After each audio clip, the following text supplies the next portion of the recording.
大家好，欢迎来到学识 Plus。今天我要为大家介绍的书是《让大脑焕然一新的最佳习惯术》。本书讲述了饮食和生活习惯如何影响您的大脑，使其变得迟钝和浑浊，同时也提供了方法，让我们找回本来清晰敏锐的状态。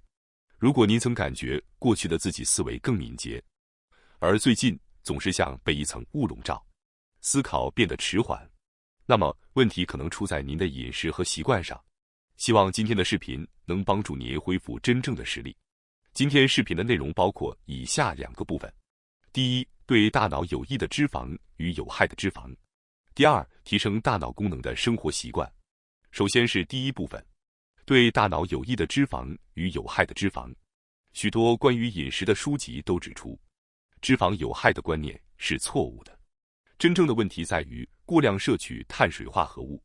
本书进一步强调，脂肪本身并非坏东西，关键在于区分好脂肪和坏脂肪。其中对大脑最有益的脂肪是 Omega-3 脂肪酸，而在 Omega-3 中， DHA 和 EPA 对大脑健康尤为重要。 DHA 主要影响认知功能，而 EPA 则与情绪调节有关。因此要保持最佳的大脑状态，我们需要摄取足够的 DHA 和 EPA。 然而我们的日常饮食往往难以提供足够的 DHA 和 EPA。 许多人认为亚麻籽油、菜籽油等标有 Omega-3 的油脂就是最佳来源，但实际上这些油脂主要含有 DIA-alpha 亚麻酸，而 ALA 在体内需要转化为 DHA 和 EPA 后才能被利用。问题在于，我们的身体并不擅长将 ALA 转化为 DHA 和 EPA， 尤其是男性，ALA 转化为 EPA 的比例仅 8%， DHA 更是只有 4%。 即使是年轻女性，转换率也分别只有 21% 和 9%。 这意味着，仅依靠植物油摄取 ALA 并不足以满足大脑所需的 DHA 和 EPA。 那么，如何才能有效补充这些关键脂肪酸呢？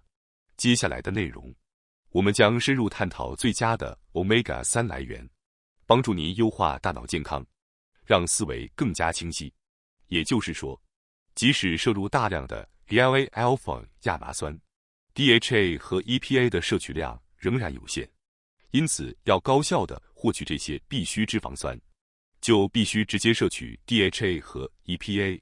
为了做到这一点，饮食中应该多摄入鱼类和海藻，这些海产品富含 DHA 和 EPA， 可以直接提供这些脂肪酸。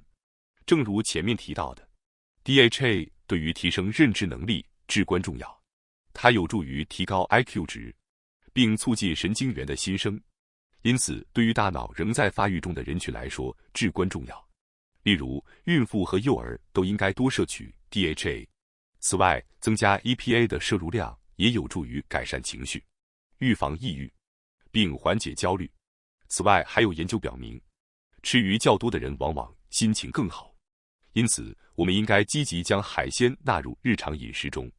然而，并不是所有人都喜欢吃鱼。对于那些不喜欢鱼的人，有研究表明， EPA 的补充剂如鱼油胶囊对缓解抑郁和焦虑同样有效。因此，适当摄取补充剂也是一种可行的方法。不过，尽管补充剂有效，书中还是建议不能完全依赖补充剂，而应尽可能通过实际食物获取营养。为什么呢？因为鱼类不仅含有 Omega-3 脂肪酸，还富含硒、锌、铁等营养素，这些成分能够最大限度地增强 Omega-3 的效果。因此，与单纯摄取补充剂相比，直接吃鱼可以更高效地摄取 DHA 和 EPA。 这一原则不仅适用于 Omega-3 脂肪酸的补充，也适用于其他营养素。单独服用补充剂往往会降低营养吸收率，因此从天然食物中摄取营养更为重要。例如，从蔬菜中获取维生素和矿物质更有助于身体吸收。事实上，不仅仅是 DHA 和 EPA， 其他营养素的补充剂也是如此。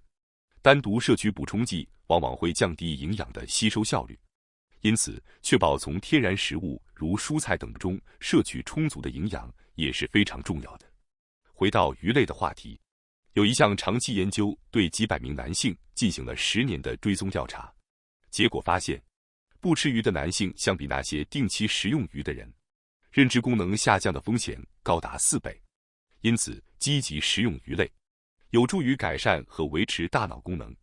但并不是所有的鱼都适合食用，比如，养殖鱼通常食用富含 Omega-6 脂肪酸的饲料，而不是 Omega-3 脂肪酸，这使得它们可能无法成为良好的 Omega-3 来源。此外，选择鱼类时，还需要考虑它们的汞污染情况。汞具有毒性，会导致记忆力衰退、抑郁等问题。研究表明，母亲摄入鱼类的量越多，且体内汞含量较低，出生孩子的认知能力就越高。因此，我们需要在食用鱼类的同时，尽量减少汞的摄入。那么，应该选择哪些鱼类呢？优先选择天然捕捞的鱼，而非养殖鱼，以确保能更有效地摄取 Omega-3 脂肪酸。低汞鱼类推荐虾、扇贝、红鳟鱼、生蚝、贻贝等。高汞鱼类应尽量避免鲤鱼、青鱼、赤鹭、淡色金枪鱼罐头、金枪鱼排等。不过，书中的内容基于国外的研究，而日本人本身鱼类摄取量较高，因此很难完全避免汞的摄入。针对这一点，研究发现，同时饮用绿茶、红茶或黑咖啡，可以减少体内汞的积累。有研究表明，这种方法可以将汞的积累降低50%以上。因此，建议大家在食用鱼类时搭配绿茶、红茶或黑咖啡，以减少汞的潜在影响。接下来，书中还讨论了碳水化合物的摄取问题。作者并不主张完全不摄取碳水化合物，而是建议选择低 GI 升糖指数的碳水化合物，如糙米、发芽谷面包等。这些缓慢燃烧的碳水化合物含有色氨酸等氨基酸，有助于改善大脑功能。此外，这些碳水化合物还能促进色氨酸进入大脑，从而更有效地合成血清素，一种影响情绪的重要神经递质。血清素的增加能够改善情绪，使人感到更加平和和愉悦。因此，与其单独服用色氨酸补充剂，不如通过饮食摄取低 GI 碳水化合物，让色氨酸更高效地作用于大脑。血清素不仅可以保持愉快的心情，还具有提高觉醒度的作用，有助于提升专注力。此外，血清素还能转化为褪黑素，从而改善睡眠质量，是一种非常优秀的大脑内分泌物质。因此，我们应该通过摄取低 GI 碳水化合物来充分获取血清素带来的好处。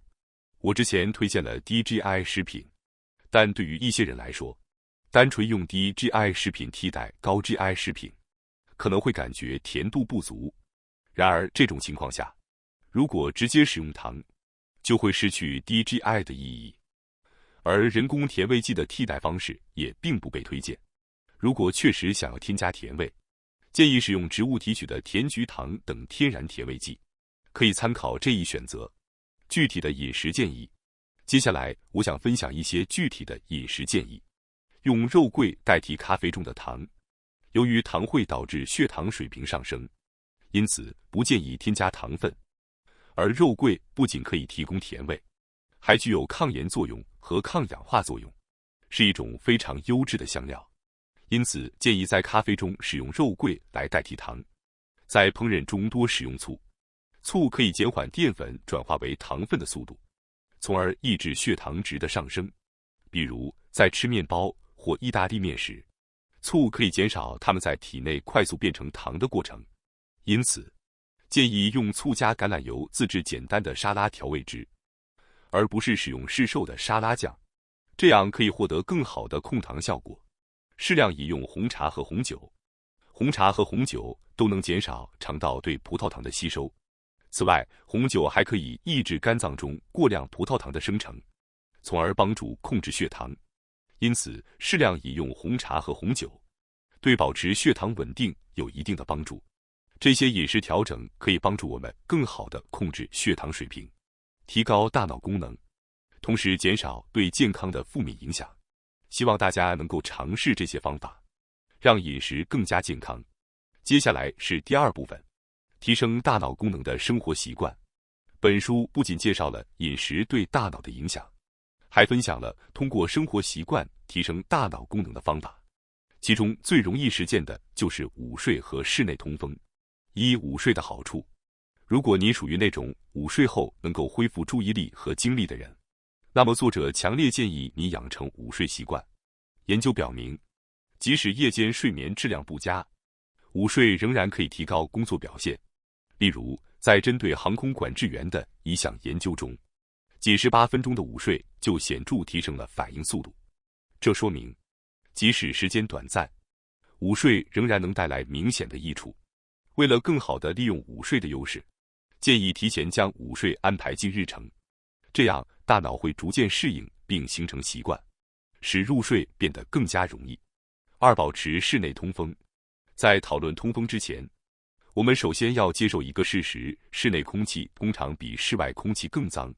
室内空气可能含有细菌、尘螨、烹饪废气、吸尘器排放的微粒、烟草烟雾、宠物皮屑，甚至包括从外部带入的花粉、农药、重金属等污染物。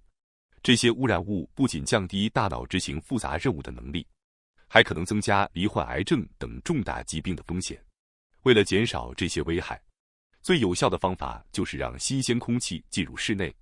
由于室内空气普遍比室外空气更污浊，因此尽可能保持房间通风是改善空气质量的关键。社交媒体对大脑的影响。最后，我们来谈谈社交媒体对大脑的影响。最新研究发现，在浏览社交媒体后，人们的负面情绪会增加。这可能是因为，当我们看到他人发布的光鲜亮丽的生活时，会无意间与自己的人生进行比较，进而产生自卑感或失落感。不仅是浏览者，发布者也可能受到影响。研究表明，拍照并上传到社交媒体，会削弱对当下经历的记忆。也就是说，如果我们在旅行时一心想着拍照发到社交媒体上，反而会让旅行的真实记忆变得模糊。这是一种本末倒置的行为。因此，希望看到这篇文章的朋友们，在旅行时能够全身心沉浸于当下，去感受咖啡的香气、朋友的陪伴、旅途中的美好瞬间，而不是单纯为了记录和分享而分心。这样，我们才能真正享受生活中的点滴美好。感谢大家收看今天的节目。如果你喜欢我们分享的内容，记得点赞、订阅并开启小铃铛通知，第一时间获取我们的更新。在下次的节目中，我们将继续为大家分享更多有益的内容。再次感谢大家的支持，我们下期再见。